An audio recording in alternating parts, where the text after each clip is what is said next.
PS3 Network.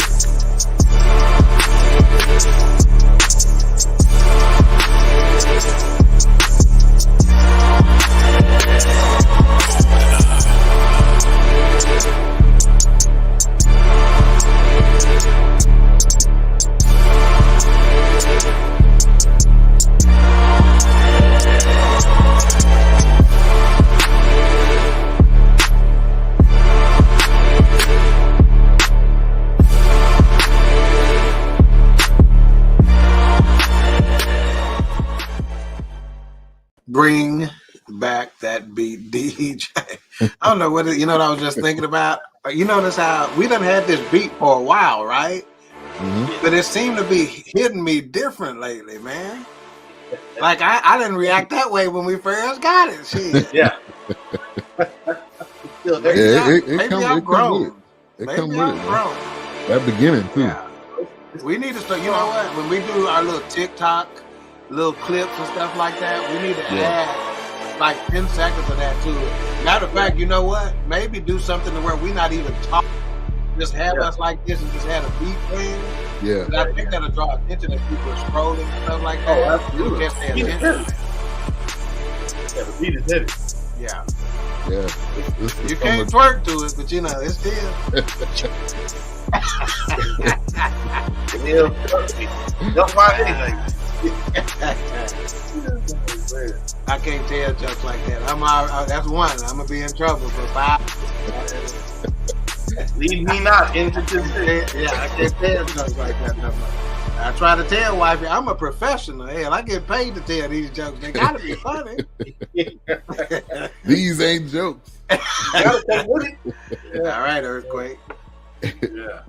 All right, welcome to the Forecast. We review movies, films, documentaries, completely different way, 4 different perspectives.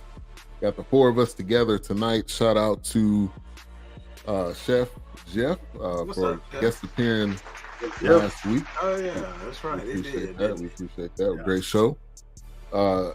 Before we go too far, voting started today for the 5th annual BSC Network Awards. So I'll put that link in all of the chats. So wherever you're watching, if you're watching on Facebook, YouTube, Twitch, Twitter, formerly known as Twitter X, or on Roku TV.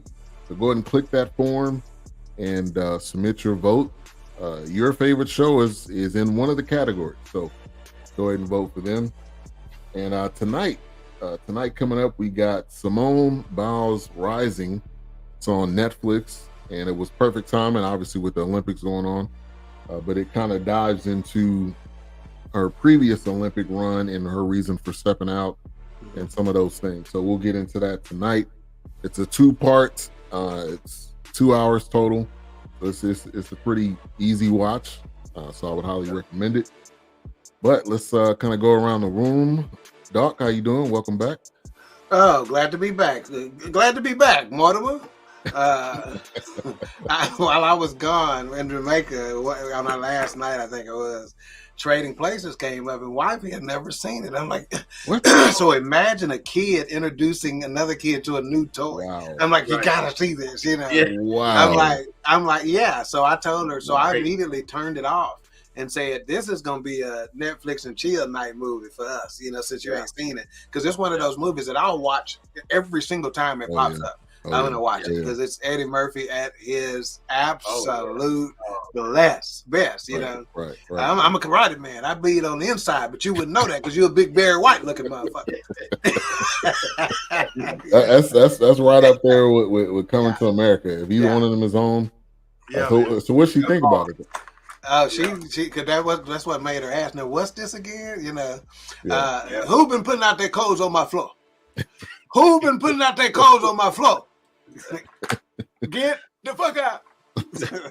It was Duke. Yeah, she even asked me later, what ended up happening? I'm like, nope, you gotta watch it. We gotta watch it. Yeah. And I told her the fun little fun fact about Jamie Lee Curtis that you didn't know. About having the female and male DNA. A-Trap, you done heard of that one with Jamie Lee Curtis before? Yeah, she got female and male. Again, forgive me, I'm butchering it. I've only seen the female. But I think I briefly. yeah. I think I briefly heard of that before. Yeah. I had not heard of that before. Yeah. Look it up. Brief. Yeah. I had to look up some ancient stuff because she old now. Anyway. Yeah, she's old. Oh yeah, man. She up there, man. But she was in rare form on that. Okay, it's a rare genetic condition called androgen insensitivity syndrome, in which, hang on, dang it, I just lost it, but that is the name of it. So a lot of people think, was she born male, but it's not that. It's called androgen insensitivity syndrome, and I'll have to figure out a little bit more about that. Stay tuned. Go ahead with your introductions. I'll come back. I'll report back. I'm on the case. Sean Rabb, Fox 4. Fox 4. News.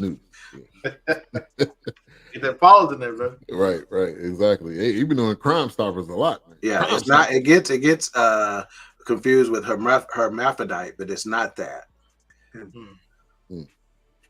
All right. I know where I went.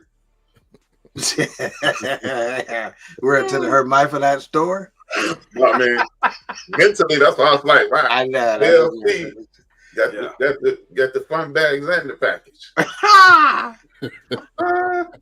Fun bag. Yeah. Got the meat and the bread, huh? Okay, go ahead, Ben. Take back over, man. I felt You are apparently losing control, sir. What? Wilkes, how you doing, man? Well, after that, I'm doing great. Yeah, doing pretty good. I had to zing one in there real quick. But yeah, I'm doing pretty good. Yeah, gotta get one in early. Of course. I hear you. All right, A-Trap, how you doing, man? I'm better now that I know Jamie Lee Curtis is. Scared me. I thought you would maybe feel worse after watching it. All right, girl, so yeah. Shout out to April Showers Network. Thank you for tuning in. Make sure to subscribe to her channel. Dropping some great content. All right, so before we get into initial thoughts, you want to give a breakdown? Our plot, yeah. Yeah. So because this is a documentary, it's not really a plot, but here's where they're going with it. So Simone Biles, the gymnastic superstar, withdrew from the 2020 Tokyo Olympics due to mental health concerns. After a hiatus, she embarked on a journey to rebuild her skills and mental fortitude, preparing for her triumphant return. Now, just like in a lot of these multi-part documentaries or docuseries, whatever you'd like to call them, they do break down each episode in terms of title. So episode 1 and episode 2, which is what we're reviewing tonight. Episode 1 is Write Me Down in History. So while preparing for a comeback, Simone reflects on intense pressures, internal battles, and a pivotal vault in Tokyo that turned everything upside down.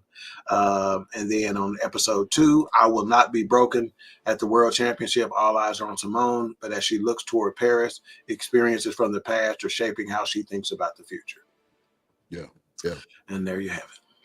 There we go. All right. So initial thoughts on this series here, and we'll go to A-Trap first. So my initial thoughts is Simone Biles may be the greatest at whatever she does in the history of the world. Like, they say Michael Jordan is the GOAT, Muhammad Ali is the GOAT. I think Simone Biles is better than anybody I've ever seen do what they do at what she does. Yeah. I mean, I give you that. And under immense pressure. Like, it's different when you're hitting a baseball. It's different when you're catching a football. But when you're 4'9" and you're jumping 12 feet in the air, anything could happen when you land. I mean, we've seen these videos of people breaking knees and ankles and all of that. So to me, the amount of pressure she's under, she's like the Tiger Woods of golf. I think she's better than Tiger Woods. I don't, because the reason I say that is you can make the argument for boxing with Floyd Mayweather. You can make the argument with Muhammad Ali, Ray Robinson. You can make the argument with Kobe and LeBron. You can, there's arguments to be made. What's the argument for second place with Simone? Yeah, you just hit it. That is the argument. Who's second? It's not who's the GOAT, Yeah. Good point. That's not like, Denzel or Rob, Gene Hackman or this, but it's like Simone Biles and the rest. Like, it's this one lyric from KRS-One. He said, "I'm not the number one to see. Oh, I'm sorry, I lied. I'm number 1, 2, 3, 4, and 5." And that's how I feel about her. Yeah, it's a closer comparison, maybe, and this is still not one, but Serena Williams, because you can still debate with her as to some others like Chris Everett Lloyd, and a couple other ones, Sharapova, a couple of folks like that. But with Simone, hell, even Mary Lou Retton ain't trying to play like it's her. Right. You know what I'm saying? Carrie Scruggs ain't trying to play like it's her. Yeah, even all the announcers are like, this is the greatest gymnast of all time, and it's not even debatable, So Dominique Dawes, no, we appreciate you for representing the sisters, for holding it down. Yeah, Gabby, we appreciate you for EOP, hold it down. Yeah, but here's some party move over, Bacon. Yeah. Yeah. Any other initial thoughts, Doc? That's your No, that was it. I was interested in hoping, which they delved into a relationship with your Green Bay Packer, because I found that fascinating. And yeah, he's a Green Bay. Oh, he's in Chicago now? Okay, cool. Yeah, but I'm rooting for them. I think they're a cool little couple, man. And just as I jump forward for a little bit, the fact that he started going into therapy just simply because of what happened to her and how it reacted and things of that nature, and he realized, you know what, I probably need to be going to therapy too. Right. Shit, I got some pressure, whatever. Right. So I think they got for myself. Yeah, I think they got a neat little story. I like their camaraderie and kind of interaction between each other and stuff like that. That's a couple I'm rooting for. They got some wholesome power couple potential. Yeah. Right. And I'm saying that in a way, an untainted, not tainted by entertainment, like your Beyonce and Jay-Z's and et cetera, et cetera. You follow what I'm saying? It's they got the opportunity to hit it out of the park with their power coupleness, Right. Whoops. Yeah, I enjoyed this. I do remember her dropping out and kind of like, you didn't really know then. We didn't know what was up. Yeah. Yeah, right. You didn't know what was going on. It was kind of like, oh man, I hope to see her again. She got so much potential. She's cooking, and then she just kind of comes back and she's doing those other competitions that are international. She's winning those, and how her teammates were looking up to her almost pretty much for like guidance or counsel. Oh, she's gonna be okay. But they understood also too that what they were calling the twisties, which I had never heard that. Yeah, me either. But yeah, I mean, just the force of like how she's landing and how I'm thinking, man. I mean, she's sticking some of them. I mean, perfectly. And some of them, yes, she made mistakes, but I mean, that's far and few in between. She's, the great one. But I think also what captured me and like how the grandmother became the mom, like this, like literally not even just the title, but you could tell she took over like that biological mother seat. Like I kind of sensed that, like she was, because if they hadn't have said that she was the grandmother that became the mom, like I wouldn't even, right? I couldn't even tell the difference. I wouldn't even know. Right. I don't think we knew her. I didn't know her backstory as far as her parents.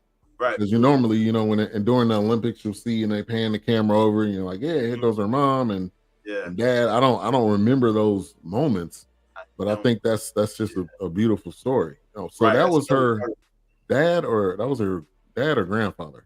Grandfather. Yeah, it was foster at that too, wasn't it, or something? Okay. That's her biological mother's dad. Okay. Yeah. Got it. Yeah. She was in foster care briefly, but her grandparents. Four of the kids were. So her grandparents took her and her sister, and then his brother and his wife took the other two. Yeah, that's right. Yeah. In another state, like Ohio. Yeah, there you go. Mm-hmm. Pretty What's up, Keisha? Thank you for tuning in.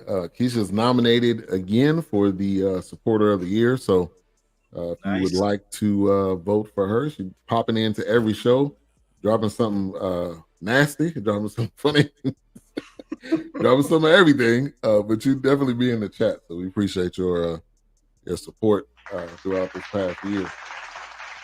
All right, so episode 1, Write Me Down in History. While prepping for a comeback, Simone reflects on the intense pressure, internal battles, pivotal vault in Tokyo. Now, Tokyo was different than all the other Olympics, and we all know why, because of COVID. So that she didn't have her family there. It was different for a lot of athletes, and we know how COVID affected a lot of the different sports. Some people put asterisks on it. Some people say, "Oh, it's not real because you don't have fans," which I don't agree that. A championship is a championship. If you do it with somebody there or not. Right. But it really kind of dived into that part of it, and I think Dove. Go ahead.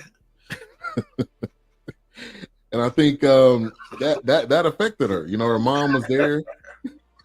Her mom was there to braid her hair. And I knew H-Rap was the smartest dude on this show. I just knew it. You just proved it. Boy, y'all in trouble. You just proved it. Y'all in trouble. I'm smart guy. Y'all popped. What's up, CJ? But let's rewind back. Let's talk about that 2020 Olympics. Dog. That 2020 Olympics and what that was like and how it affected her.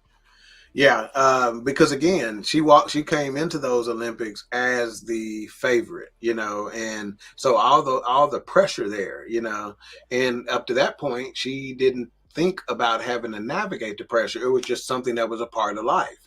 Now, what you discover later that added to that pressure that came out through the lawsuit with Dr. Nasser and stuff like that, you understood the pressure in a different way. You know, let me put it like this: it's giving beauty contests with that kind of pressure. You feel what I'm saying? And in other words, we all know the type of pressure that those young beauty queens are under. What's that girl's name? That little girl's name?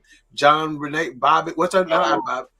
Renee Ramsey or something like that, right? That kind of exposed that world a little bit, you know, to where there's that kind of pressure, you know. So, you know, you're talking about playing and pushing through injuries and, you know, not necessarily letting them be a kid, you know. And you saw from an early age when she was on that single vault, look at, you know, when one flip was amazing, right? You know, so I think the Olympics was just a culmination of the pressure that had built up from a very, very early age, you know, not to mention, you know, outside pressures of besides gymnastics, right? You know, what's going on in your home life. They still got to get school in one way or the other.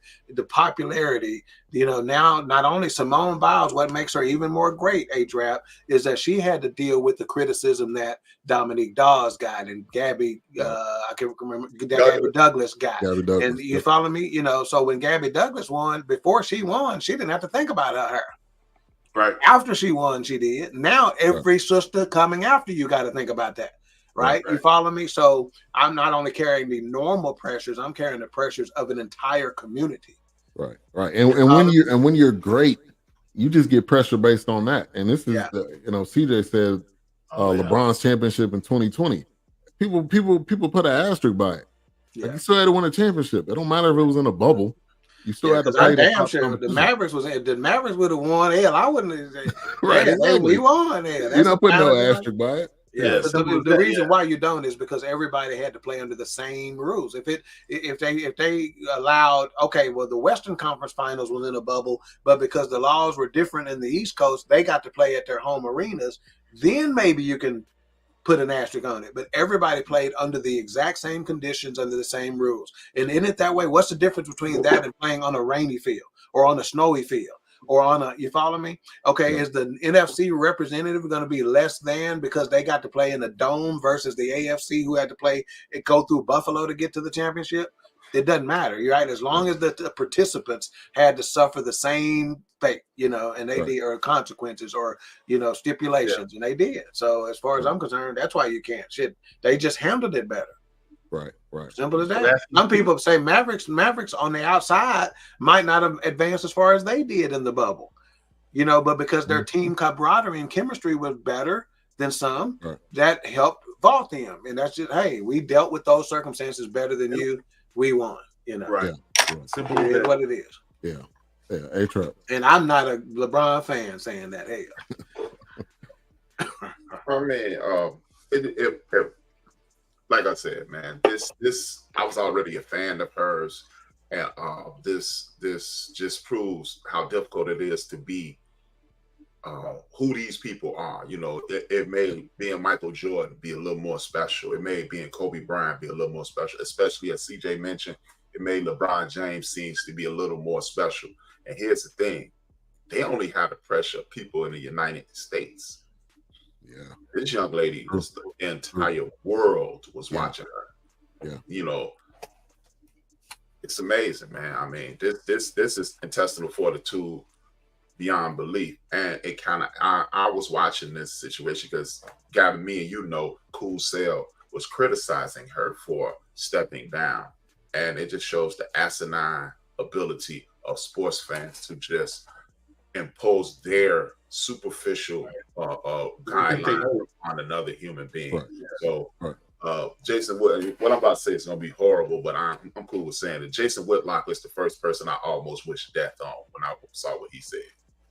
And that's how disappointed. And the issue is, obviously, you're not in their shoes.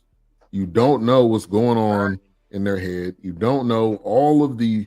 We just see what is given to us. We don't see the behind. So now Jason Whitlock watching this probably feels like an idiot because now you see the reason and why you don't live my life. What she did. Yeah.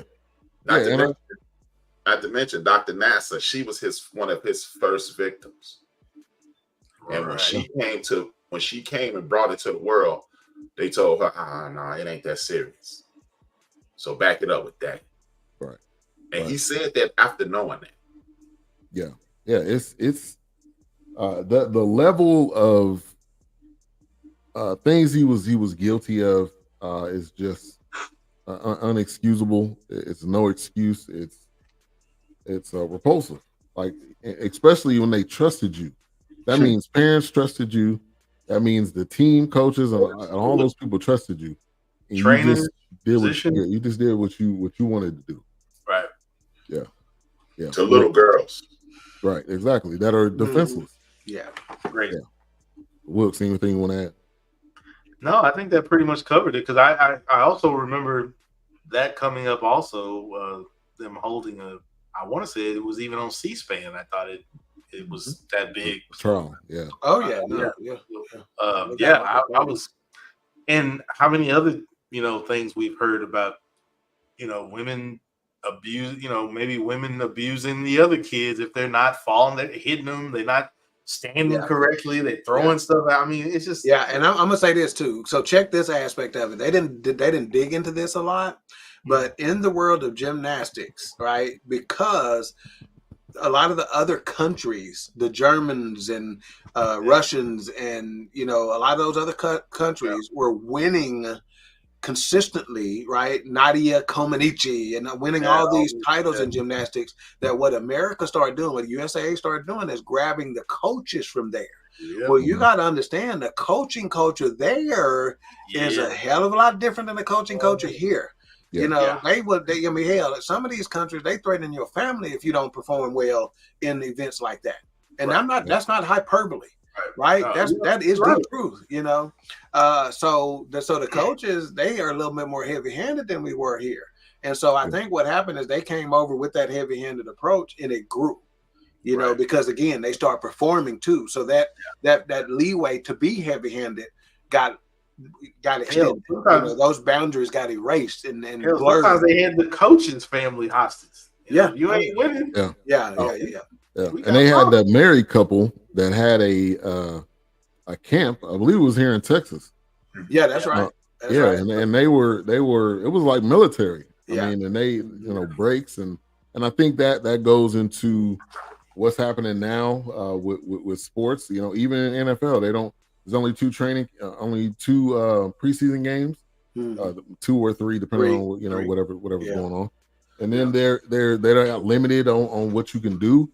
And I think Dominique Dawes was in this, and she was one of them was saying, it doesn't have to be that much pressure in order for them to be great. Yeah. Yeah. And obviously you can see that with this. And I'm gonna tell you how you life. know. If you don't know that there's pressure, look at how they're aging. Yeah. Name one person that aged well in this thing that was a former athlete. Right. Most of them didn't recognize. No offense. Right. You know, when you say no offense, you clear from all wrong. Right. You say, I'd like to strike that from the record. Yeah. But seriously, you know, that tells you the pressure. You know, hell, they aging like presidents in this motherfucker. Right. And you know, I'm not trying to be mean, but you know, that's the other. Yeah. That other saying. I hope you don't take this the wrong way, but Right. Yeah. Right. Bless your heart. Yeah. Some of my best friends are black. Yeah. Right.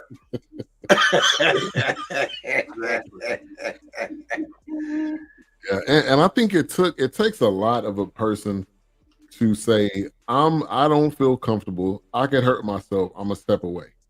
Because what athletes do a lot of times, there's endless stories that they continue to play. Right. The coach and the trainer says, no, he's fine.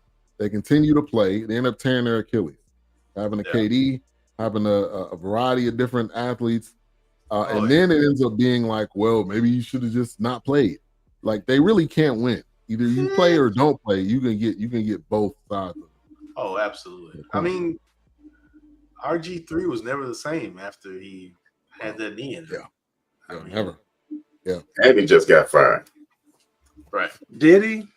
He did, yeah. He wasn't half bad at it, to be perfectly honest with you. Pretty good. Yeah. He brought some charisma. He brought some. They got tired of him running around Paris with that white lady. Get his ass out of here, man. It's always the white lady that gets you. Ass Mandingo. All right. I think that was white.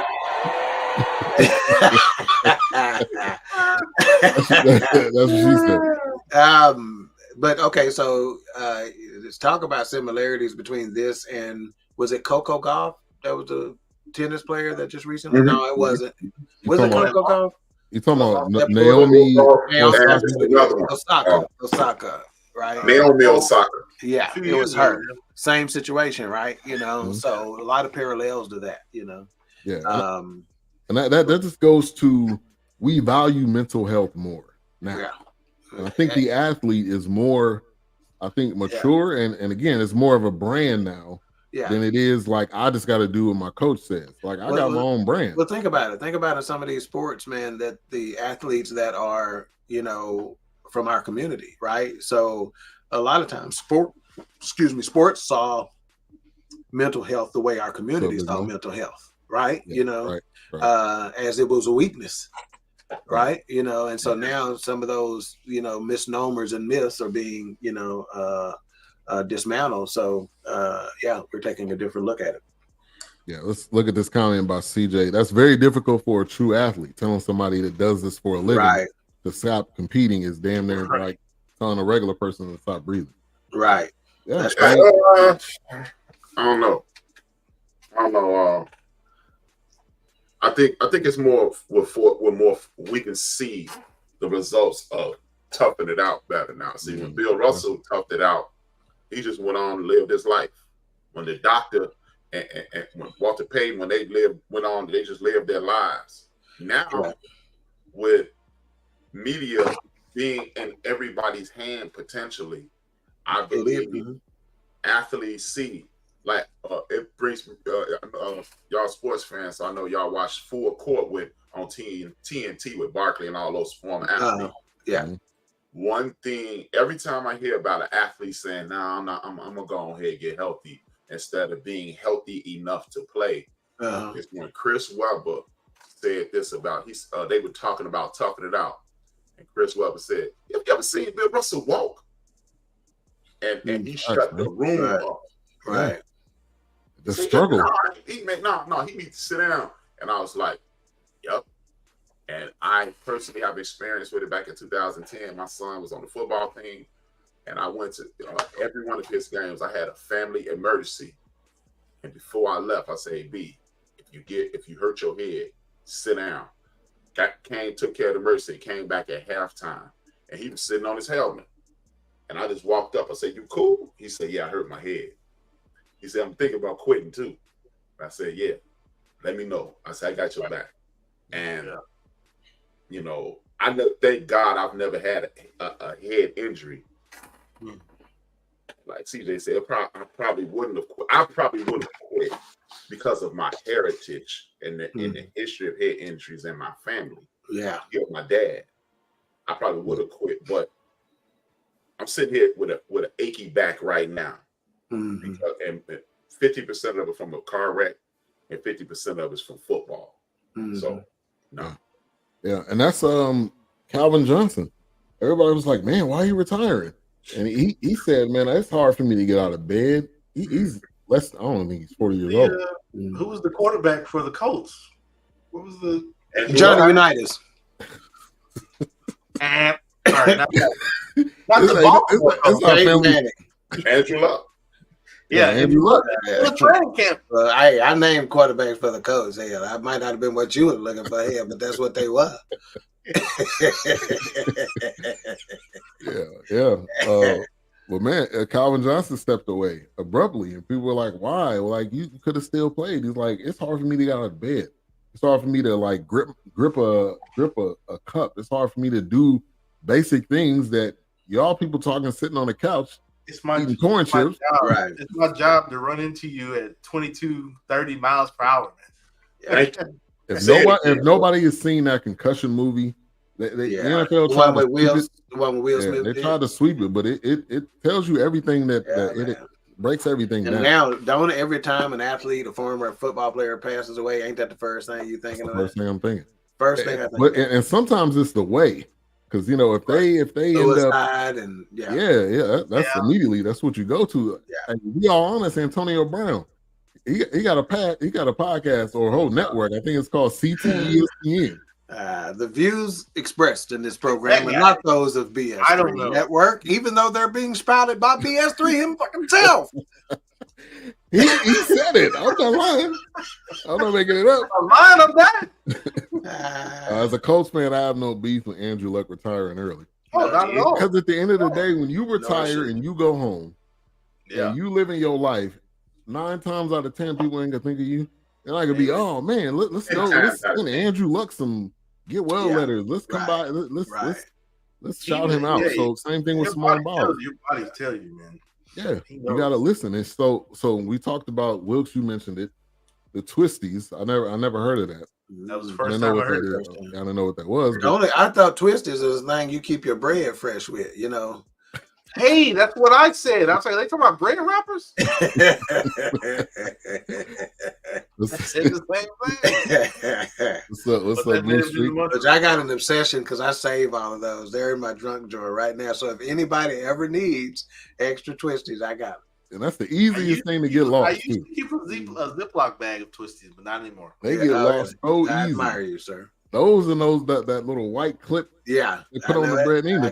I got a drawer. But if anybody is selling an aluminum foil ball from Pee Wee Herman show, that's good. Yeah.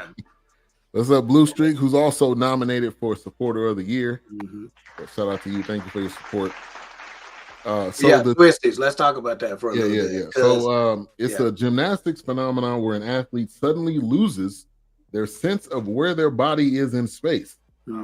That sense is crucial in gymnastics, and a sudden loss it could result in more than just a loss in competition, as it could lead to a serious injury or even paralysis.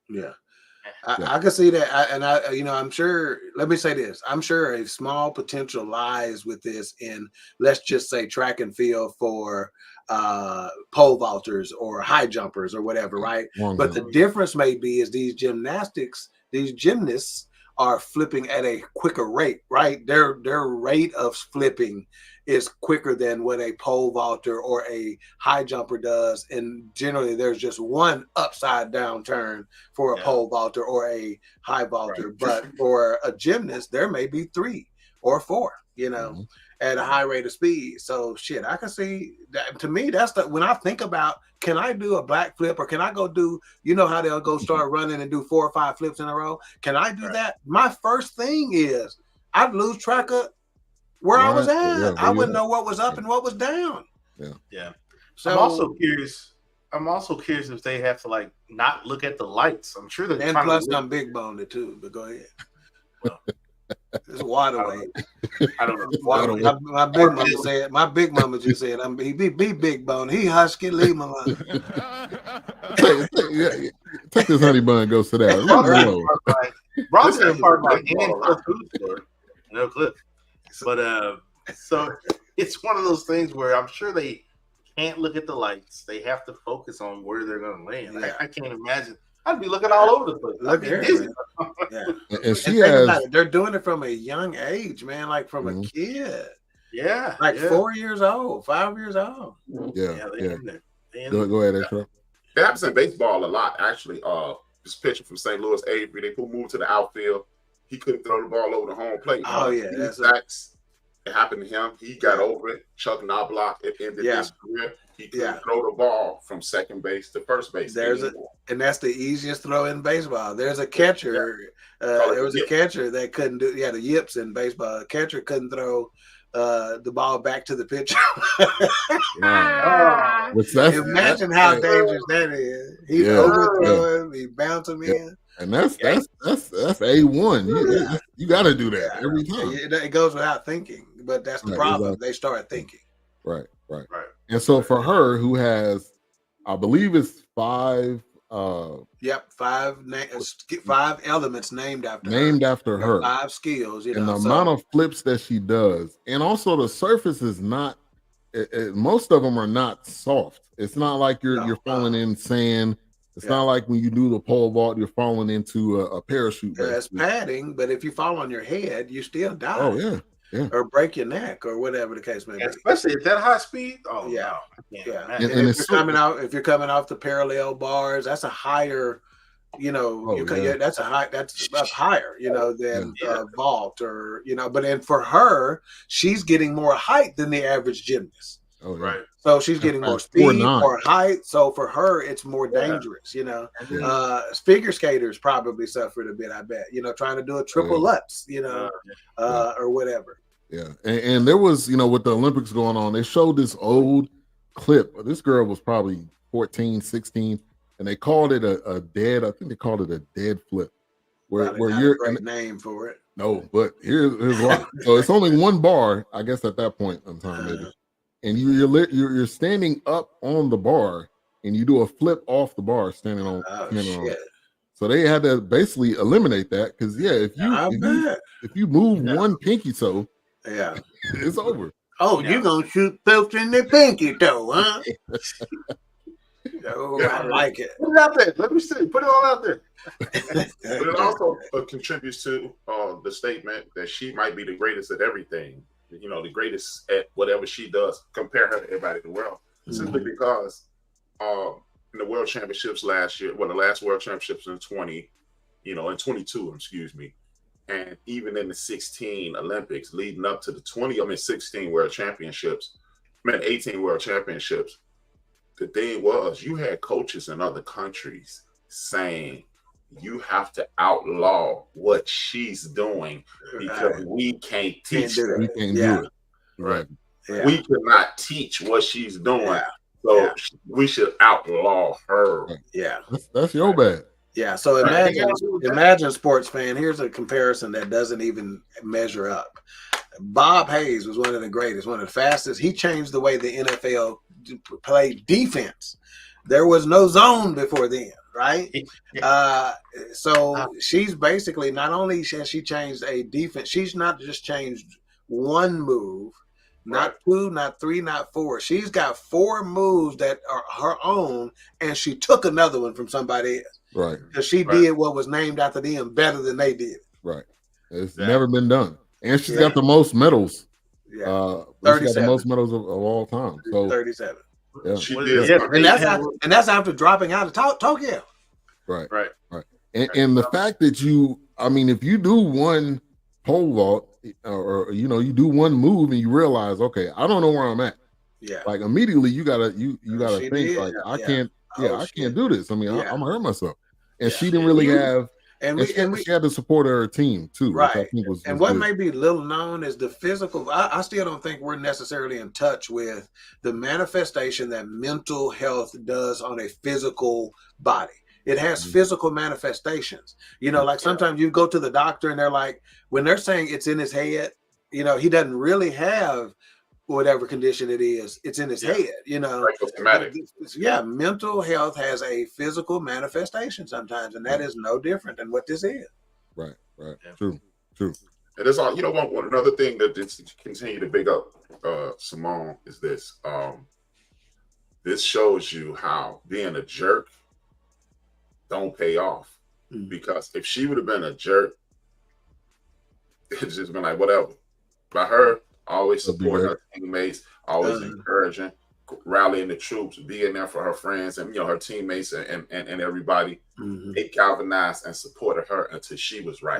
So this lets you know all that, and you got to be, no disrespect to Kobe or Michael. Oh, Michael, that's exactly where I was gonna go. Yep. And Mamba mentality, and to discredit young LeBron James.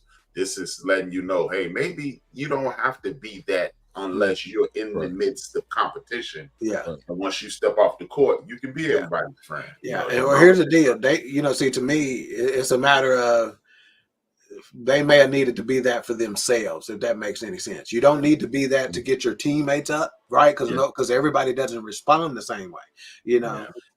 Shit, I might can go, if we need somebody to this show, I might can go to Wilkes and say, hey, Wilkes, just give me a little something on XYZ, But I may need to come to A-Trap and say, A-Trap, you better than that shit, man. Come on, man. You A-Trap, nigga. You follow what I'm saying? He may get coaching better that way, Yeah, absolutely. It can't be a cookie cutter approach. That's for certain. Right. Yeah, I think to Doc's point, I think it's like, it's almost like, look, I know I look like I'm stepping on your toes, but I might be really stepping on your toes. Yeah. But this is more so for me and in hopes that, not that you fall in line with the way I'm moving, but you just kind of respect that, hey, this lady needs this at the end of the day. Yeah. Only to leave it all on the court or in the ring or whatever the case is. And it was like, man, it's not meant to be overbearing or be a jerk about it, but I have to play like this because my coaches said I wouldn't be here, or my doctor said I wouldn't be here because of a health scare or something like that. Well, see, I'm going to tell you what happens to somebody who criticizes or calls somebody else out. You have just put the spotlight on yourself. You cannot criticize or call somebody else out and half-ass whatever. You follow what I'm saying? So that's the first thing. Like anybody who's ever reported to me who comes and says something about their adjuster or a fellow adjuster or fellow co-worker, I'm like, do you understand that by bringing this out, that means you got to be tight in this area from now on. Yeah. A1. So you better be careful at who you calling out. If your stuff, like that's what Mama used to say, sweep around your own back door. Right. Oh, you start sweeping around mine. Right. Don't track your shit in my house. What's up, Denise? Denise, be great in the building. Thank you for tuning in. All right, so she ends up stepping out, but she didn't leave. Stepping out. She's setting the stands. Stepping out on the series. Stepping out. Man. She ended up still sitting there supporting her team, and I think that shows the unselfishness. Like even though I know I'm not competing. And she was still mentally fried. You could see the look on her face, like what the is happening. Yeah. And it wasn't like I'm doing this because I fully understand, and she didn't really get what was going on. You noticed that she had to get her mom to sign off on it. Yeah. She called her mama first, and her mama had to say, baby, if you don't feel it, step away. So she hadn't even made the decision completely. Right. So the fact that she went back and supported her teammates after that tells you that was just instincts. So that means that's who she is.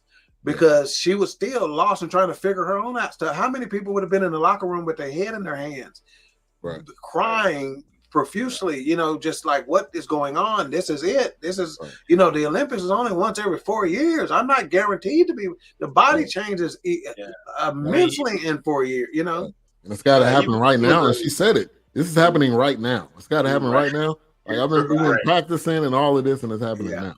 I mean, there were even times where you saw the camera and she when she was talking about those moments and they would cut to the. I mean, she was just like space. Like yeah, you could tell she was spaced I'm out. not even here right now. Yeah. I'm trying to make sure I control this demon that's trying to whatever the case is. But So she ends up stepping out, and then I believe that kind of ends episode 1, and then 2 goes into I Will Not Be Broken. So at the World Championships, and I think one of the well, hang on before we talk about how they ended episode 1. This is worth one mic in and of itself. The way they ended episode number 1, where she touched the vault and it went away. Yeah. So you couldn't know what was, if you didn't already know the story, you didn't know what was about to happen. I thought that was ingenious. Yeah, it was great production, put together very well. And this was another one of those Netflix sports series that they've been doing a great job. They got the receiver one, which is a good one. Look out, NFL quarterback one.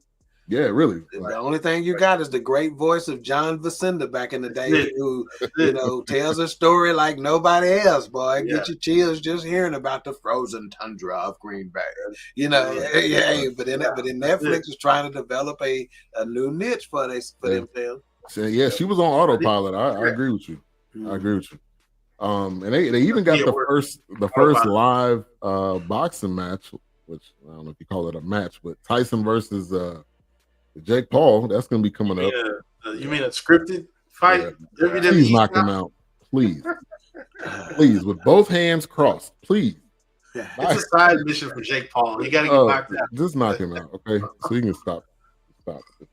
But so anyway, episode 2 at the World Championships, all eyes are on Simone, obviously. But as she looks towards Paris, experiences from the past are shaping how she thinks about the future. Now, episode 1, did they have her husband, or was that more so? No, I think he was in. They not as much as episode 2, but they did show that they were there. So they didn't necessarily get into all the, he's a Packer and she's at the games and all that, because that started a little bit more in Paris, because it was more of their comeback. So she's she's having to kind of regroup, reassess, not coming to the gym every day. A lot of those different things, when you think of athletes, people say they're a gym rat, or they're there all the time. And I would definitely see her as one of those that was there all the time, but she had to just take time and step away. I mean, they don't how many times do they get a vacation? Like, we get vacation, we done doing work and we stepping away. Right. How often do athletes like this in that type of sport with that type of discipline? You can't, if you step away too long, you're gonna lose some skill, I would imagine. But it sounded like, even when she was talking about in the first, I guess it was more so in the first, Chef talking about how much time she spent at the gym and going to the gym, and even if I didn't go to the gym, I was just there supporting. And they would say, "Oh, come back tomorrow," and and she would just go. I think she said she would go and park, but she wouldn't even go in. I mean, she was just mentally trying to get there. Go ahead, Trevor. But you know what? Like, this is off the beaten path of what we're actually speaking about, but this is something about athletes and in general. I think that whole focusing, just 10 fingers, 10 toes, you have nothing else on your mind but your activity. That's within the last 15 to 20 years. That's right. If you think about it. That's right. That's right. Let's go 60 years ago when Mickey Mantle and Roger Maris were the man. Mickey Mantle was a drug addict. He was an alcoholic. They were doing all these other things. Not saying that you need to go get high, but you can't be that. Sometimes you do. On what you're doing, I believe the fact that you're so concentrated on this one activity leads to injuries. That leads to injuries more than anything. Fantastic point. Fantastic point. Jackie Robinson, All-American baseball player, All-American football player, All-American track star, and All-American basketball player. Dave Winfield was drafted in the ABA, NBA, MLB, and NFL. So you can't just be focused on one thing. Right. And that's why I believe that it eventually tears down the body. Bob Gibson played for the Globetrotters, and he played for he a Hall of Fame pitcher. Wilt is a Hall of Fame. Wilt Chamberlain still has track and field records at Kansas today. Wow. And hell, Bo Jackson. Bo Jackson was great man. But he trying to play two sports. His body just broke. But Bo, that was a freak injury. Bo ran track. Bo played baseball.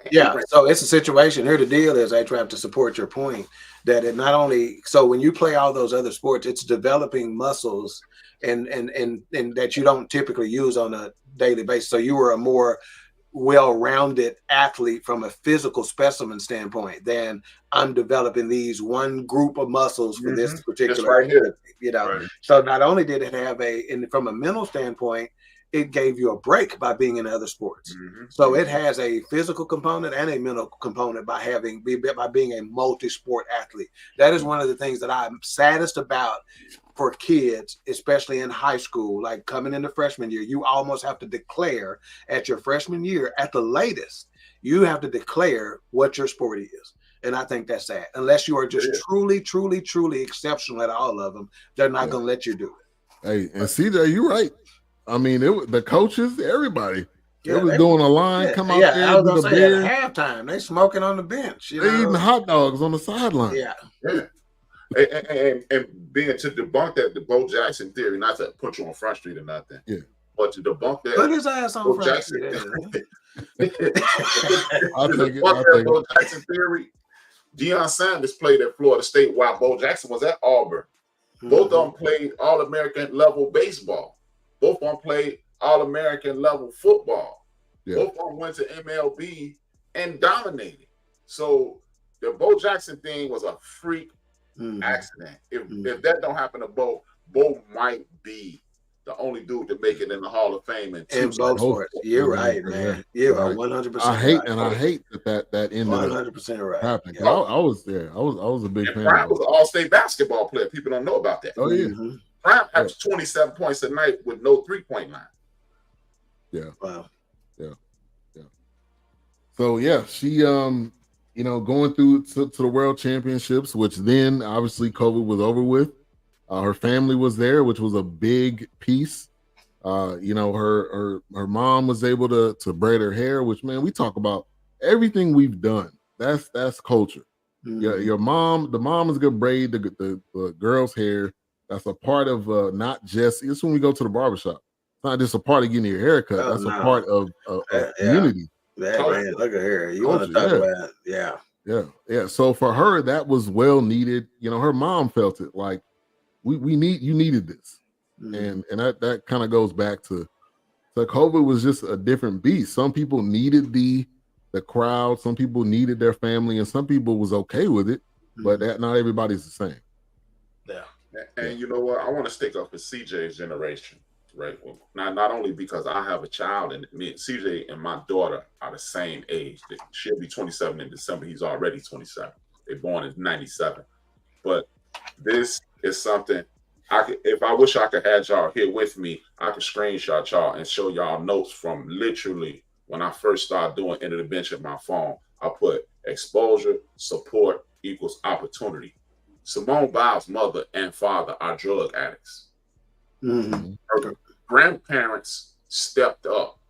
That allowed her to have an exposure to this. They gave her the support that she needed. And that created an opportunity for her to be one of the most revered humans in the history of the earth. While we always, as a community in America and the United States, we always wag our finger at CJ's generation and younger. See, that's what's wrong with these young people. But are we exposing them to the right things? Are we supporting them in the right ways so they'll have the opportunities to be the best human being they could be? Simone Biles could have been lost in the mix in the foster care system. Her grandparents, her uncles, her family gave her that support. And that's what I took away from episode 2. If we as a United States culture, I'm not even speaking on a cultural or a racial aspect, we denigrate these young people and we wag the finger. Well, you know what? Who raised that young person? And who raised the person who reared that young person? So instead of always saying what's wrong with the young folks, these middle-aged and these elders need to be held accountable. That's it. Right. And really to your point, are the middle-aged and the elders having conversations with these young people, or are they just saying white? Are they speaking at them and not to them? I think that's also that's my thing right there, man. Yeah. See, they said we all remember when Allen Iverson was getting his hair braided on the sideline. Yeah, man, Iverson, legendary. He's in the Hall of Fame for changing the entire culture of the NBA. They came up with the dress code because of Allen Iverson. Right. So yeah, I agree with that. Yeah.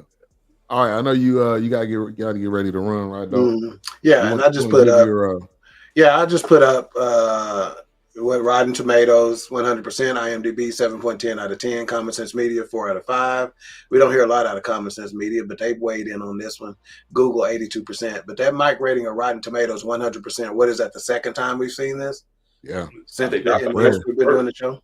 I think we might have seen it one more time, but needless to say, it's extremely rare. So that speaks volumes for it. It's hard in these situations to give it a proper mic rating because, again, it pulls on your heartstrings in so many different ways, right? So A-Trap was talking about the one element he pulled from it in the exposure, opportunity, and support, right? Well, one of the things I pulled for, because they talked a lot about the hair in this episode, is that how many times do you hear men talking about women's hair? And I started thinking about it's women applying pressure to themselves because it's women being critical of women, in this situation, So anyway, so I got that out of it. So my point is that, there's a fine line between the heartstrings of the story and the effectiveness of the documentary, but I think taking both of those things in consideration, I think it's a solid 4 for me. Okay. It's a solid 4, You started at a 4? Yeah, I was at a 4, but I probably started more like a 3.5. I probably came up an extra half a rating or so just based on hearing y'all's take on it as well. So so I think it's a solid 4 though. A 4 that they don't have to be ashamed of. Yeah. And I felt like it gave you some of everything. When it get into episode 2, it kind of gave us her relationship and how she was in love and she had somebody that supported her. We talk a lot about, on BSV Network, a lot of shows talk about relationships and how you may have someone that's more selfish and I'm going to do, we basically live in 2 separate lives, but we married. And in episode 2, you've seen that they were living and they were doing, relationship. It wasn't just a one-sided thing. Yeah. And I think that was vital for her too, to be able to come back. Great point. She may not make that comeback if it weren't for that having such a healthy relationship like that, man. I'm impressed with that young man, man. You want to talk about sometimes documentaries make you come back out and want to do more research on a particular person. I don't necessarily want to do more research on him, but I want to follow his career a little bit more. I want to root for him, Now, go to the pivot. He's on the pivot. He's on the episode of the pivot. You'll like him. Okay. Hey, and the pivot is great. Shout out to them brothers, man. They do an excellent job. Now, on that podcast, let me get y'all take on this. And do y'all believe he didn't know who she was? That's what he said. Yeah. To me, I don't know. It's kind of hard for me to believe. I can believe that from athletes because athletes are they're not in the same world that we in, man. Those high level athletes, their focus level is a little different. So I can believe he missed it. I really can. Okay, watch this. You know who Grant Fuhrer is? I do. He's a goalie for. Oh. No. Grant Fuhrer is? Yeah, and he covered. Is the most successful goalie in NHL history, and he just happened to be black. Yeah. Yeah. And guess who he used to play right next to? Wayne Gretzky, the great one. Yeah. That's why I think he cannot know who she is. Because, did we know who the sister who was challenging her this year? That don't count. I didn't know her. Yeah, I didn't know her. We didn't know her? Yeah. Nah, man. That don't count. If she walked up on you tomorrow, you'd be like, that don't count. No, I wouldn't be like, I'd be like, get away from me. I'm married, ma'am. You can't stand this close to me. She will kill us. She will kill both of us and leave our dead corpses to rot in the 104 degrees heat. So leave me alone. Go ahead, Will. Right there with you in Dallas, Texas. The position's assistant. Abby Thomas. Did not know who she was before this Olympics. Gabby Douglas or Gabby Thomas? Gabby Thomas. Okay, so it's a new Gabby. 200. Okay. Yeah. She's in the 200. Oh, yeah.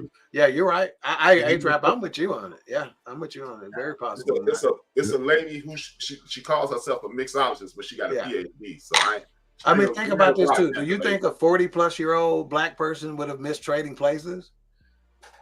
No. Right. You follow me? Like, who could miss that movie, right? True. But we all have blind spots. There's some movies the other day, my wife was asking me about something, and she's like, you haven't heard? I'm like, no. Yeah. I don't know. I had never heard of that, whatever. Yeah. So we get blind spots from time to time. So I'll take him at his word. I can't take that, man. From a guy that doesn't listen to music in most of the movies we watch, I can't take that, man. I can't take that. I can't take that. Well, see, I got to bounce, gentlemen. But how many times have we watched movies? Thank you, Wilkes. How many times have we watched movies and y'all went, hey, man, that was the best song. Remember this song? And I'm like, nah, I don't know that song. I ain't hear none of it. I didn't hear none of that, man. All right, dog. One love, fellas. See you next week. Queen King tomorrow? Oh, yeah. Oh, tomorrow's episode. Fuck around and find out. That's what the episode is. Okay. Fuck around and find out. We're going to break that down. What exactly does that mean? When was the time you fucked around and found out? Tomorrow, 7 o'clock, Queen 3 King. So if y'all got any good stories, jump in and let us know. I found out. Fifth period, you said? Well, I stole that honey bun. I fucked around and found out. Yeah. What the penitentiary looked like. All right, one love. All right. All right. And I think everybody had that when you said something smart to your mama. You definitely. No. Miss that fifth period if you want to. You go to science class. That's something I didn't need to mess around and find out on. Yeah. Right. I think the best thing for a relationship is to have a couple that cheers for and support each other. I agree. And he definitely did that throughout this entire thing, because some people aren't built to support other people. Or when you're going through something, some people just don't know how to react and how to support that person without trying to fix it. I mean, I've been told that numerous times from my wife. You're always trying to fix it. I mean, that's kind of the male's way. But I think his name is Jonathan Owens. Jonathan Owens. But he was definitely a huge support. What is good? What good is the cheers from fans when you don't have the most important person in your life cheering and supporting you? So I love their relationship, partnership, friendship, marriage. Yeah, we appreciate you. Yeah, we probably got about we got a little bit left in the show. You know what? We may have jumped the gun, Ben. I rewatched it this morning, and it's another episode coming. Yeah, is it soon? France. Yeah, I did see that. And they had one called Sprint, which kind of follows. Oh, that's already out. That's been out. Yeah, but they're coming out with another part to that too. So, hey, the Netflix sports series, man, they're killing it, and they're coming out with something. The Olympics was perfect timing for this. Mm-hmm. Okay, so they're at the World Championship. She's starting to come back and showing up and practicing, and I mean, her teammates are like, "Yeah, just keep coming," and she's like, I'm just not feeling it. Some days she was feeling it, some days she wasn't. And like we all go through that. We feeling it some days we not feeling it. But you continue to move on. I mean, and she getting in that big body Benz. What is that? G-Wagon. Getting in that G-Wagon 4.9, hopping up and getting on that step stool in that G-Wagon, but she riding though, man. I shout out to her. I was like, and the first thing I saw, I was like, why is the steering wheel so damn close? I was like, that airbag going up. Thank God, hope it doesn't. But I was like, oh my gosh. Yeah, she's so short, and then hopping. And even her husband was like, yeah, when I first seen her, and I was like, when she got out the car, I was like, where you at? But hey, that's that love. I've been watching the sports series on Netflix is on fire. They are. Everything they've come out with so far, they even have these untold series, which they done one on N1. They did one on Malice in the Palace, which we reviewed that. Yeah, that was pretty good. Yeah, so they've done a lot of great ones. I need that Harry Hines documentary, but they tripping, man. You know what's funny? It's be on Tubi. It's Tubi Plus, baby. Y'all mentioned the NFL films, but shout out to NFL films because they used a lot of NFL films techniques with this. showing, and she's coming out. NFL Films is the first docuseries company to show the ball in the air. Before they were showing the ball in the air, rotate, you didn't see that. Show the athlete running off the field, So they're using all of that same technology that was brought to us by NFL Films. So yeah, like you say, that Netflix thing is taking off, and it's gonna be nonstop. And the beauty in it is there's always something happening in the world of sports, and that's what I was about to say. Tennis. They did a tennis match, I believe, too. You know what? They do race car, Formula One.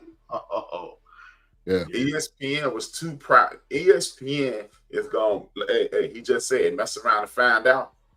Right. ESPN is about to mess around and find out, because what Netflix is doing is what they started 20 years ago with their 30 for 30 series. Yeah. Right. Yep. And they kind of slowed down on it. Yeah. Yeah. They started right when I was about to cancel my subscription with them. We remember. She was like, "Man, I'm done with Netflix." Like, well, wait a minute, what? Gotcha. Yeah, that's how it worked. So mentally, she's getting stronger. She's coming back to the World Championships, which was in what was it? You don't know what the World Championships were? You don't remember that? Did it say Austria? Maybe it was Austria. UK, I thought, or something like that. I don't even remember. I can't remember. Europe. It was international. It was somewhere over there. It was international, but I can't remember exactly. But she came in. What was it? Maybe. Was it Berlin? Maybe it was Berlin, maybe.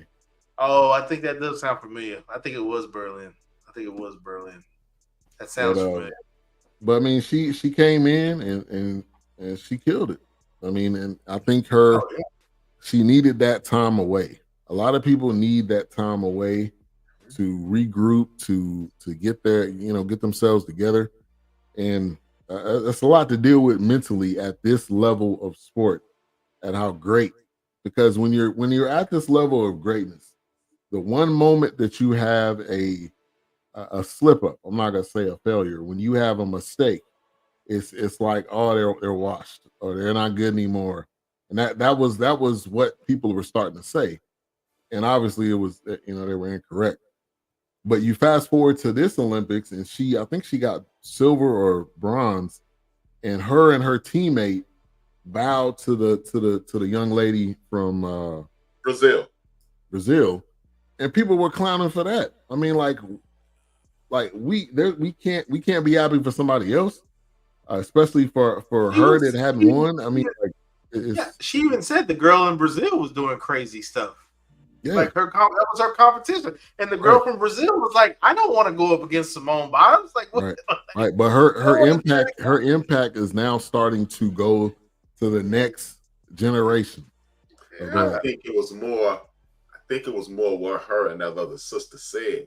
See, because this wicked media here in America, we always doing this race baiting thing, and we're changing DEI, diversity, equity, and inclusion, to a curse word, right?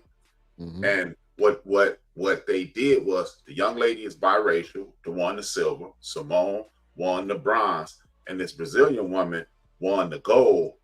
And one thing they all three said, it was 3 black women on the podium. And the way the world is structured, they don't want to hear that, because that creates unity, and they think it's they treat the world as if it's a pie chart, and it's really just a graph, a bar, it's just a bar, a measuring stick. But if you want to look at the world like it's a pie, then you will be losing. If you just want to put it on a grading system, everybody wins, because guess what? Everybody can get an A. Everybody can get an A. But in some courses, like me, I suck at spelling, but I'm good at history. Yeah. That just because you're a great speller does not make me any less of a student. And that's what the world is being pushed into. And I believe that's why they had an issue with them bowing down to that woman. Yeah. Yeah. I could see it, because people just want something to complain about, to nitpick, and she's still great. I mean, it's undeniable. That's true. Yeah. So she ended up winning at the World Championships. Showing the support of her family and her brother and her sister. it looks like her twin. I don't know how many years apart. Maybe it was 1 or 2 years apart, but it's only wow, you couldn't tell. You couldn't tell. Yeah, I was like, who am I looking at? Wait a minute. Yeah, really. And then also in episode 2, they went into that camp and they started talking about how was it really necessary to put that much pressure?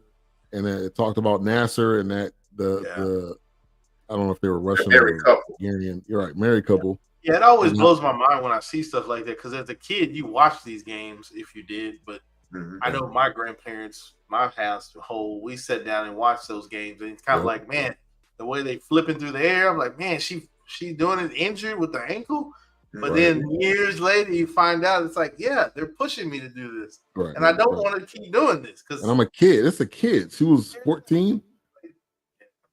Crazy. So the amount of pressure is unreal, and it's no level of pressure that any of us have faced unless we've played a sport at that level. Yeah, because back then they're probably going to fish it to you that you'll be renowned as a hero. People will see you as the great one, a champ. Then years later, it's just like, yeah, I still got rehab on my ankle. I still got. Well, you like Mary Lou Retton on a GoFundMe trying to get money for your surgery. Yeah. Right. Like, That's come wild. on. Like, what? Yeah. And 40 years ago, he was the toast of the town. Right. And they don't make a lot of money doing this, especially in other countries. I mean, they showed a comparison. I think Simone's bonus was in the millions, and somebody from China was the other way, man. It's the other way. Yeah.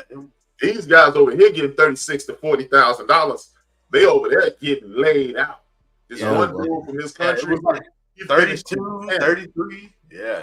He finished in 10th. They gave him free rent for the rest of his life. Wow. He got a parade when he got home. Wow. Hey, round of applause for that guy, man. Yeah, he got free rent for the rest of his life. He the man now, and he was in 10th. Yeah. Now it's the other way. It's the other way here, because to support what you said, Simone just collectively earned $500 million. Oh, easy, hands down. Yeah. Hands down. But it's a dude that won the silver in archery. He ain't getting nothing. You know, he didn't work today. Man, get that. He just got off. Oh, you won the silver? Good. Win the bronze over here at your work. Hey, your job. As soon as he got off the track, your job calling. Hey, you ready to come back? Right. Somebody called in today. Can you come in? Right. It's the other way, man. America treats their athletes like trash. Them other countries. I mean, but if you think about it, man, that puts attention on their country, and we spoiled. This is to be honest. We spoiled. Yeah. We're normally especially when it comes to the Olympics, we were the top in medals again, the top in gold medals. I don't know if it was total medals. I think we walked away with total and gold because the gold. He keeps track of that. We ran away with I think China was second, but we're spoiled. We just expect them semifinals and final. Yeah, we kind of walked away after that. Yeah. Slow start, but then ended up walking away with it. Yeah. So I think it's 4 episodes total. So they're gonna come out with a 3 and a 4. So we may be coming back to revisit this, but I felt like as we get into some final thoughts, Mike rating on Simone Biles Rising. A-Truck, go to you first. I'm going with 5, man. So far it's a 5. You get to know her, you get to know her family, you got to see her struggle, how she overcame. This is the ultimate story. And I don't think when you say failure, I don't think that's too strong of a word. There's nothing wrong with failure. Failure creates another plateau. You know, I'm a firm believer. Like, of course, I wouldn't tell anybody to stay in college when you have opportunity to win millions of dollars. I mean, get millions of dollars in these drafts. But if you think about it, the athletes that failed in college the most, Tim Duncan, never got to the Final Four. Yeah. Stayed all 4 years too, I believe. He stayed all 4 years. So I think failure is a strong enough word. But man, you saw everything it is about this lady. And what I liked the most about her, I went into this super fan, geeking out on the young lady, proud of her. And I liked her even more simply because we got to see, it's going to sound crazy, but when she was using all that profanity, it made me like her more, not because I'm some proponent of profane language. I don't think The reason I enjoyed it is because that was who she was. She wasn't over the top with the profanity, but it was this, instead of some curated, probably purebred image, this is who she was. So I'm gonna give it 5, man. So far, it's a 5.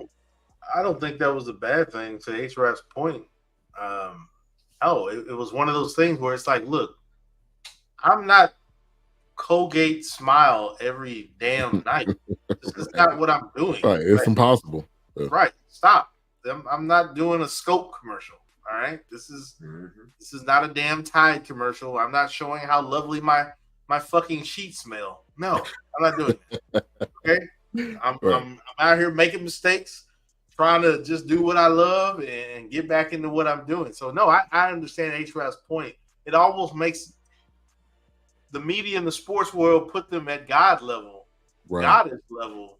But then when you see them making mistakes behind the camera or just struggling with things day to day, and how am I going to make these things work, or how am I going to get myself out of bed?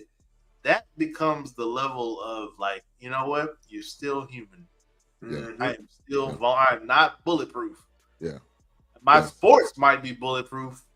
But even then, there may be a little kryptonite.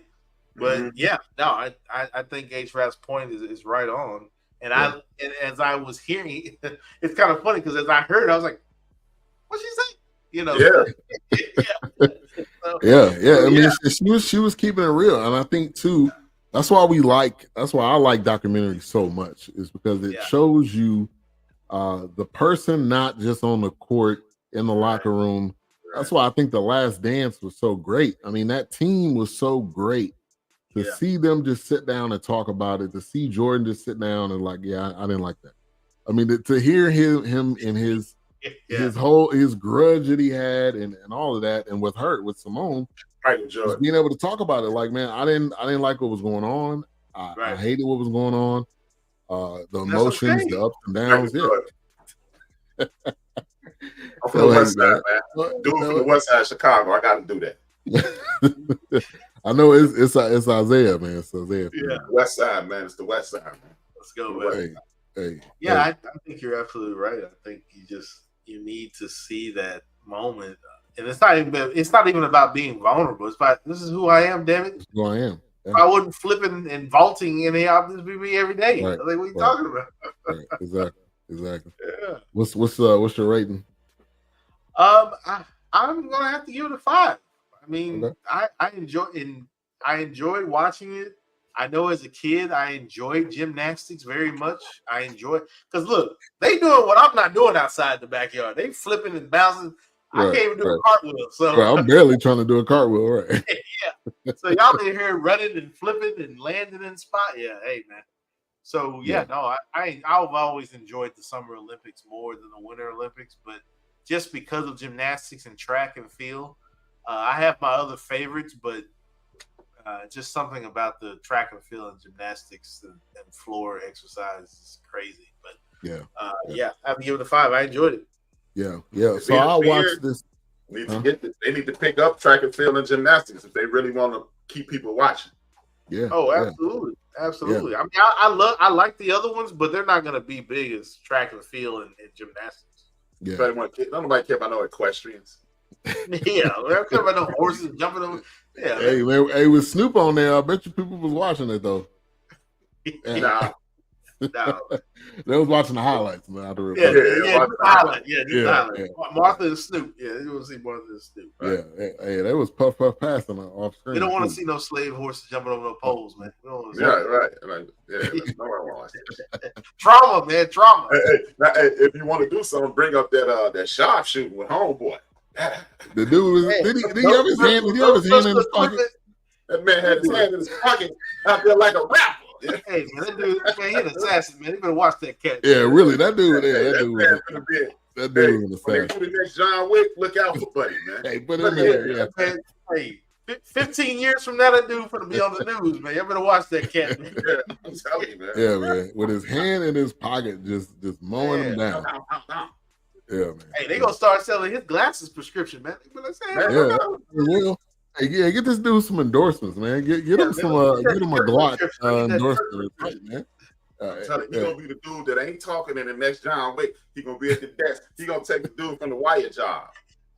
He at the desk, and then somebody gonna walk up. He go, and then, right. Go on about his business. Hey, you the real John Wick. Y'all owe me. That's my intellectual property, John Wick. If y'all steal my idea, I'm gonna need my bread. I need my money. Yeah. But I agree with you, Wilkes. Man, the Summer Olympics was always great. We all sat down and watched. I mean, the track and field, the Olympics, and my dad was definitely like, we only gonna watch this if somebody look like us in it. Okay, if it ain't us, then we ain't watching. So I mean, we was watching all of that, man. We was whatever we was in, we was watching it. We was cheering them on. Yeah, I just didn't get with the Winter Olympics. I mean, I never have. You just told you why. We ain't in it. Yeah, we not really in there. Yeah, we ain't there like that. But you know what, though? The Olympics itself is a beautiful situation. To show you how important the Olympics is in American, United States culture. I'm gonna stop calling it American culture because Canada is an American country. Yeah. But anyway, in the culture of the United States, you got rappers that be mentioning people that you never heard of, and then you'll look them up, and you go, "Oh, they're an Olympian." It's this one dude from New York. His name is Diamond D, and I knew who she was because my sister used to like her. He was like, "I'm putting words together like Peter Jennings and skating on you clowns like Peggy Fleming." And I was like, "Wow, that's crazy." Yeah. And if you don't know who Peggy Fleming is, you'd be like, "Oh, right." Yeah. Hell, even Jada Kiss had a line. I could have sworn he was talking about Nancy Kerrigan and yeah. Hey man, rappers know how to put anything. I was listening to this dude named Ransom. I don't know if y'all heard of him. Oh yeah, he used Wembanyama.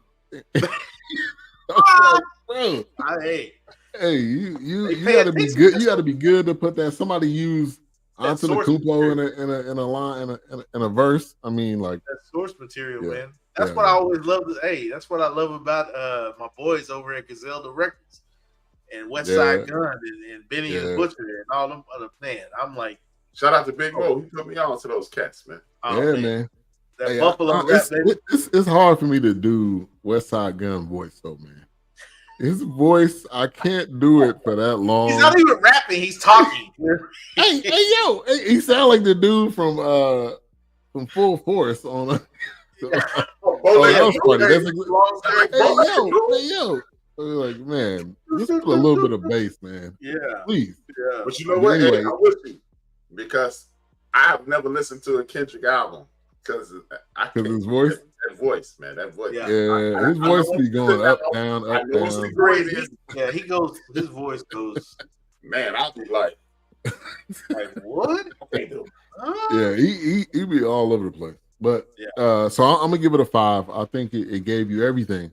And I watched this when my parents were in town a couple of weeks ago, and we watched both of them. It felt like it was an hour, but it was 2 hours. It went by so fast. It gave you a lot of information, her backstory. I didn't know with her parents, and now it's coming out more with her mom, and I didn't know that was the backstory and all that. But your mom it's beautiful, man. It's beautiful to see how you, even though you dealt a bad hand, you can't control how you born. You can change that, and it's like A-Trap, like you said, your environment, or grandparents coming in, nurturing her, getting to where she needed to go, and so and she is arguably the greatest because this is at a different level. I agree, A-Trap. It's a different level of sport that we're talking about. I'm talking about. I think she's the greatest entertainer ever. Sports entertainer. She's the greatest at making somebody think about it, man.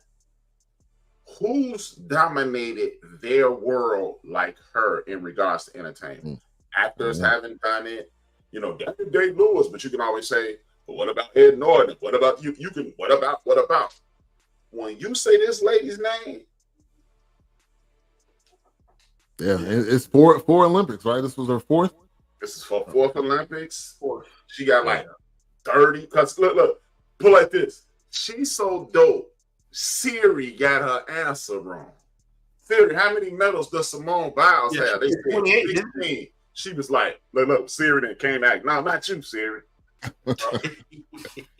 and Siri got it wrong. She said, no, it's 30. Yeah. Yeah. Didn't she say like they said 17 or 28? And she's like, no, 37. Yeah. And she got a little swag to her too. I thought she was buttoned up. I mean, I thought she didn't joke, but she got some swag to her. People calling her out. She ain't afraid to go with you. Because what you're not gonna do is come for me, and I know what I've been dealing with after and especially I had to step away from because I was going half. Yeah. Nah. And then what you're not gonna do is come for me. No. Right. No. I agree. I think of everything, Denise. Yeah. All right. So coming up, be the greatest athlete ever. Yeah, and who knows is this where the story ends? She hasn't necessarily said, but they even have some. Maybe. Yeah, they even have some athletes that just do one event. So maybe she just do one event the next, or cut it down to a couple. I don't know, but I mean, her greatness is not denied. Oh yeah, she's saucy. Yes, she is. I didn't know she had that, and she definitely. And she threw that black girl jab at the Packers. I like their little cheer. Right. Yeah. Oh, nice. Nice little cheer. I was like, y'all don't even know what she said. She was speaking directly to us, like, look at this whack shit. Right. Like, they all right. Get this old hide ass shit out of here. So right. I was like, that's what I say, man. I'm with this little lady, man. She don't sleep on it. Shout out to CJ Generation, man. Definitely. Oh, absolutely. All right, so next week we'll be reviewing Parallel. This was a recommendation from Doc. I watched the preview. It's got some suspense. It's got a thriller. It's on Apple. I believe it's on Apple TV. Apple. Well, you better hope if you want Big Illinois to tune in, you better hope it's some nudity in it. I don't know if it's any nudity. No nudity, no Illinois. Sorry. Yeah, it's on Apple TV, and you can rent it on YouTube as well. But it's got a couple actors we've already done. Edwin Hodge. How have I not even seen this? Aldous Hodge. Danielle Deadweiler. She was in The Harder They Fall. She's kind of the main actor, but it should be a good one. Hey, I got one more thing. It ain't got nothing to do with this episode. Hey, I want everybody, if you haven't already started watching Average Joe, please start watching it. I seen the preview on please watch that. Deion Cole and that crew. We need to support them. This is funny. This is drama. This is everything. Because this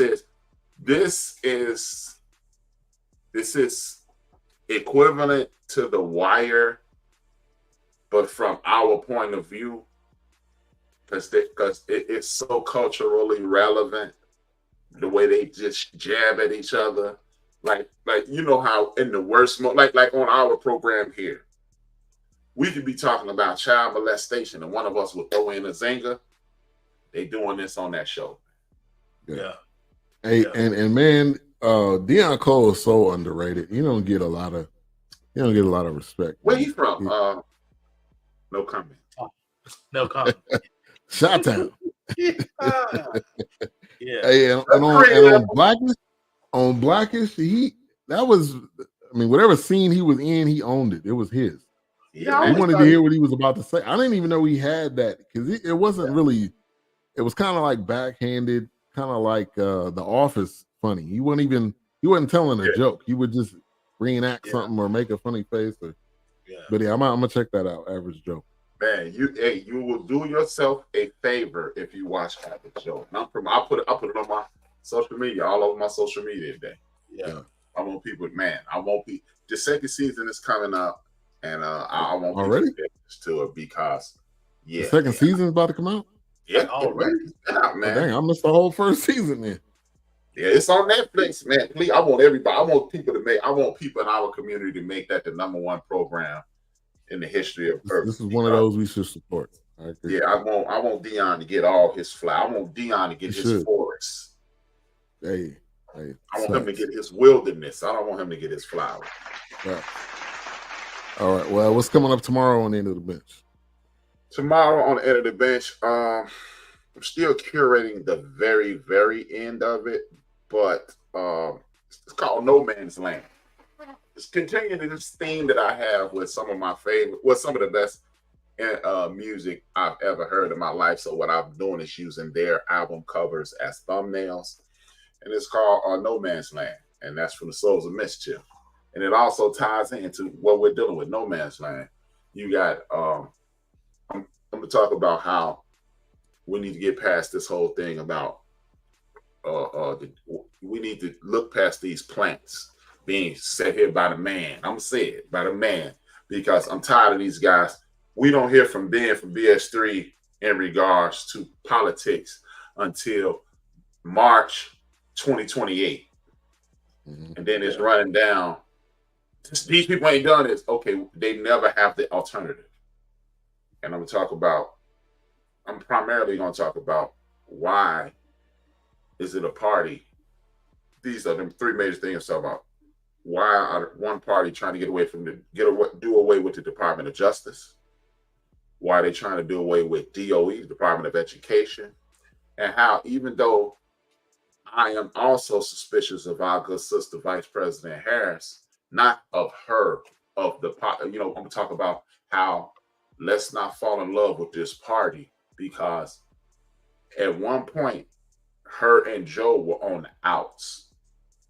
And Joe, shout out to President Joe Biden, because he forced the Democratic Party to get behind her. Now we can no longer sit around and talk about what they don't do for us. It's time for us to do for us. Here's what I've said, and I said this in 2020, and when I saw what was happening, I was like, I literally said, I'm pretty sure Joe Biden is going to set this up for Mrs. Harris, Vice President, Madam Vice President Harris, to step into this role. Even though they probably going to play the, I'm going to run again. I wouldn't be surprised if, I know some of it, like he said, he doesn't talk the way he used to talk anymore, and he's a little dismal. But the thing was, I was like, he's going to vault this. He's going to vault this over to Kamala Harris. I was like, this is the plan all along to get her in the position. Now, granted, you can say what you want. You can piss, moan, groan.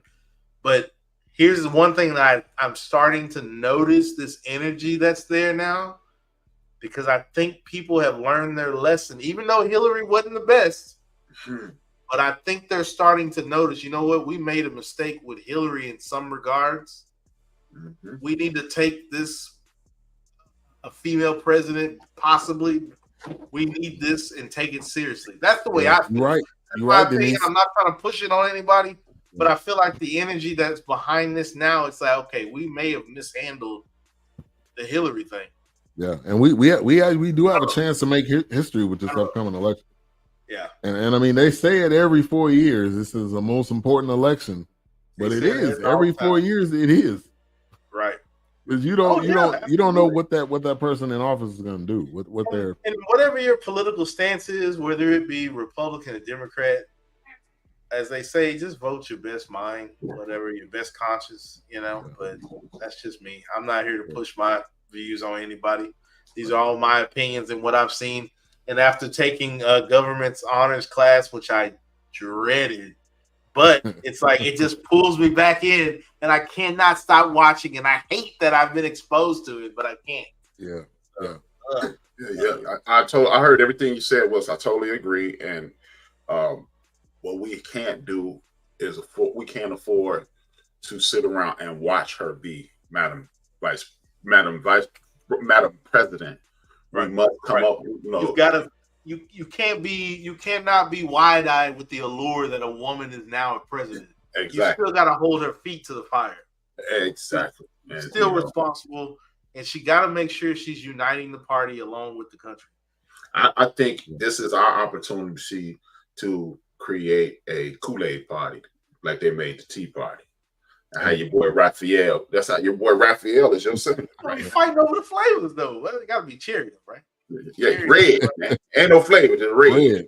Red. The cherry out the red. Yeah.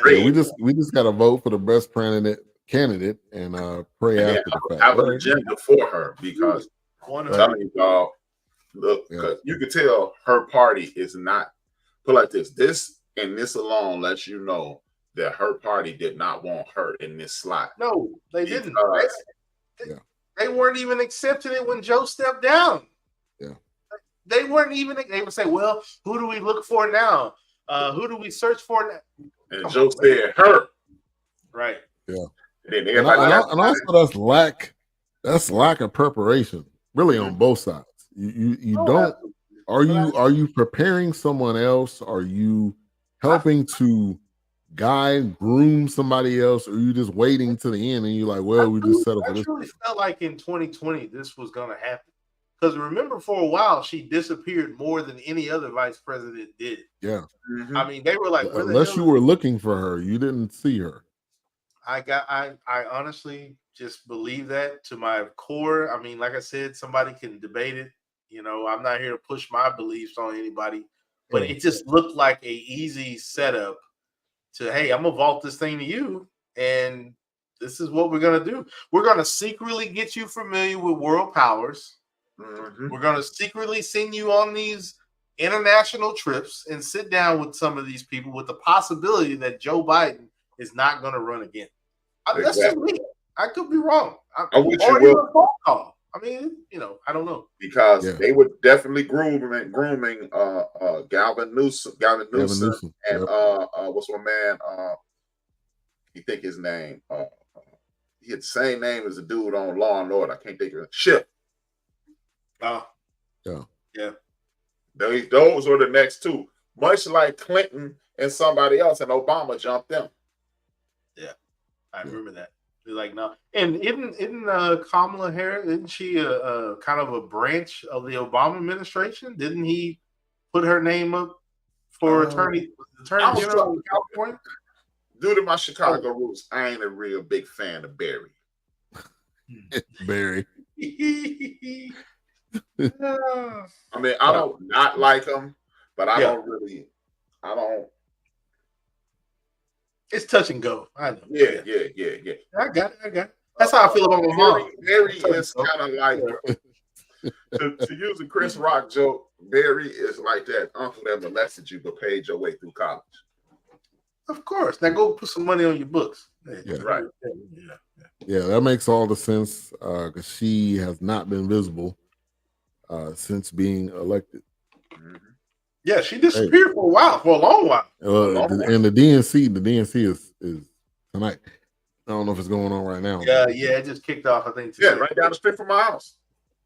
Oh, really? Well, if you're a woman can walk through this neighborhood right now in her bra and panties, and no one will say a word to her. Oh, sure. This is the safest neighborhood on the planet right now, yeah.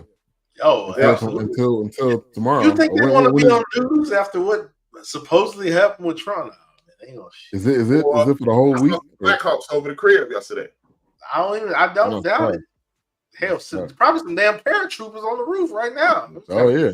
They're like, man, how you know? What's up, friend? Yeah. How you doing? That's red Kool-Aid for you. But hey man. Yeah. Homeboy. No. But I'm gonna talk about those things, and then I'm gonna talk about people like Fat Lock and Coon and A. And Horns. I love that. Because it's just, I'm tired of it. Like Coon and A came out the other day and said, why she ain't done no press conferences? Maybe because she hasn't officially become the nominee. J.A. But this is also a dude that said he has done press conferences. They ask the most asinine questions sometimes. But he just it's all clickbait.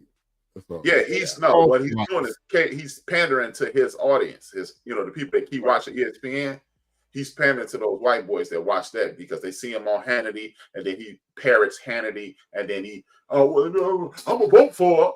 Okay, black people, y'all heard me say I'm gonna vote for. So when I'm defending this foolishness, I'm gonna say I'm gonna always be able to fall back on, but I'm gonna vote for. Right. Some goofiness. Yeah, it's his whole thing is it's no longer sports takes. It's all just clickbait. That's it. It's clickbait. Yeah, it's no longer I have a sports opinion. It's just what's the dumbest? How can I go viral? Thing I can say exactly.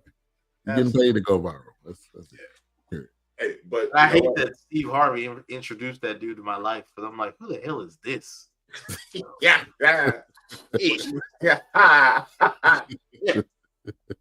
Yet another reason not to like Steve Harvey. But right. Wait, what does that mean? Is that a real image of him? He's like holding a glass, like a liquor glass, and he's like it's like in the dark and he's sweating. Oh, I don't know. I don't know if you ever seen that meme or that picture. Oh, I hadn't seen that. I'll send it to y'all. Send it. Yeah, I hadn't seen that one. It's everywhere. You know what? Pat McAfee may have just saved sports. What's that? He's doing college Pat football. McAfee may have saved sports talk because Pat doesn't go for stupid takes. He's sitting in a room full of men and they're talking about what happened in the game. Right. Yeah, and he calls out ESPN on ESPN. On ESPN. That's what I'm saying. There's nobody else doing that. You have not even the rights for him to broadcast on YouTube. Nah, because not even Colin Cowherd was calling and TikTok while he's on ESPN, and he like, I don't care. Hey, kick me off. I dare you. Right. If you kick me off, y'all better hope big mouth Muppet looking dude gonna take over. It's not going. Yeah, because not even Colin Cowherd would step out on ESPN like that. Nope. And then of course, hey, here's some money, so whatever. But yeah. So Pat McAfee has encouraged. He got your boy thinking about coming out of retirement, man. Hey, so I just sent it to the group. I just found out these are AI. Oh, okay. It looked like Steve Harvey. But your boy Snowman probably hate me though. Because he be Oh, I hadn't seen these. Oh no, that's AI. They got it. AI. Yeah, Steve ain't going with that, baby. No, I was like, maybe that's an old picture. No, that ain't Steve, man. That ain't Steve. I would love for it to be him. Reject from the Muppet Baby looking at. But yeah, hey man, Snowman, I be terrorizing him on TikTok. Hey, he needs somebody, man. He be coming out with some takes, man. It would just be like because he attacked Chicago and his take was half cocked. He was like, the Bears are going to be horrible because they invested in DJ Moore, and the Bears don't have anybody else to throw to. I was like, what about Cole Kmet? What about Keenan Allen, 6-time Pro Bowler, 1,200 yards, that they just got 8 catches last year? Yeah. But the only thing with Keenan Allen is, can he stay healthy? That's his only thing. Right. But I mean, just put him on a pitch count. They got my man Rome on the Duje. Yep. And I'm like, bro, did you not watch the draft? Have you not been paying attention? And then he switched it up. Well, who's the offensive coordinator? It don't make a difference. That wasn't your point. You said they had no options. I gave you 3 outside of Moore. Right.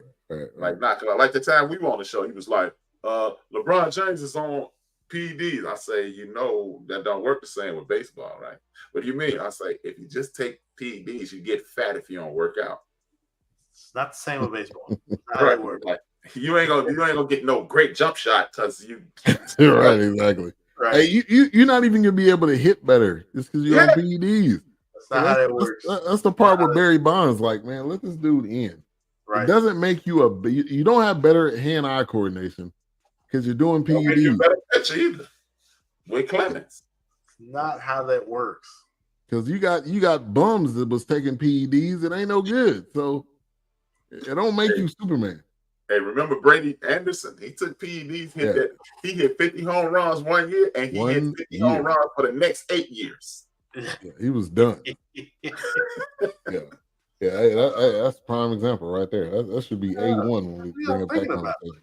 That's not how that works, man. People, but hey, just keep you commentate while these boys out here making contracts. All right. Right. Hey, Simone said it best. How you gonna criticize me and you can't even do a cartwheel? My bad. Hit the intro.